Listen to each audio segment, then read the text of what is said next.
BRS party మీద మొదటి నుంచి ఒక వాదన ఉన్నది. ఏందంటే దళితుడిని ముఖ్యమంత్రిగా చేస్తానని కేసీఆర్ దళితుడిని ముఖ్యమంత్రిగా చేయలేదనేది ఈ రోజు గూడా నడుస్తున్నది. అలాంటి దళితులకు అన్యాయం చేశారు అన్న ఒక పార్టీలో దళిత వాదాన్ని భుజానెత్తుకున్న ఆర్ఎస్ ప్రవీణ్ కుమారు అగ్రవర్ణాలు అని కేసీఆర్‌ని చిత్తుగా తిట్టి ఈయన ఉంటే అసలు ఈయనని గద్దె దించుతానని ఛాలెంజ్ చేసిన ఆర్ఎస్ ప్రవీణ్ కుమారు ఇప్పుడు అగ్రవర్ణాల గడిలో ఒక వాళ్ళ ఫాలోవర్‌గా చేరారు. వాళ్ళ ఇప్పుడు వాళ్ళ భజన జేస్తున్నారు. అసలు ఎక్కడ పోతుంది ఈ సమాజము? ఇలాంటి మేధావులు, ఇలాంటి నాయకులు గూడా వీళ్ళ అడుగులకు మడుగులొత్తడం ఏంది అన్న మీ చర్చ మొదలైంది. మీ ప్రశ్నలోనే ఎన్నో అభాండాలున్నాయి.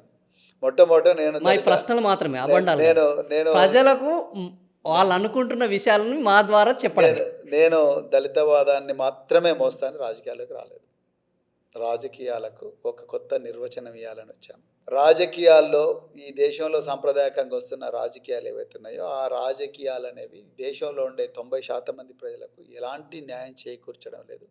సంపదలో ఇప్పటికి కూడా కేవలం వాళ్ళు లబ్ధిదారులు, ప్రభుత్వ పథకాలకు లబ్ధిదారులుగానే మిగిలిపోయినరు. వాళ్ళు సంపదకు హక్కుదారులుగా కావడం లేదనే భావనతోనే వాళ్ళని హక్కుదారులుగా ఏ విధంగా చేయాలి, నా చేతినంత కాడికి ఏ విధంగా చేయాలనే ఉద్దేశంతో నేను వచ్చిన. ఆ లక్ష్యం ఈరోజు కాకపోతే ఇంకొక 50 సంవత్సరాల తర్వాత ఎవరో ఒకరు ద్వారా తీరుతుంది. అది తీరదనేది నేను అనట్లేదు.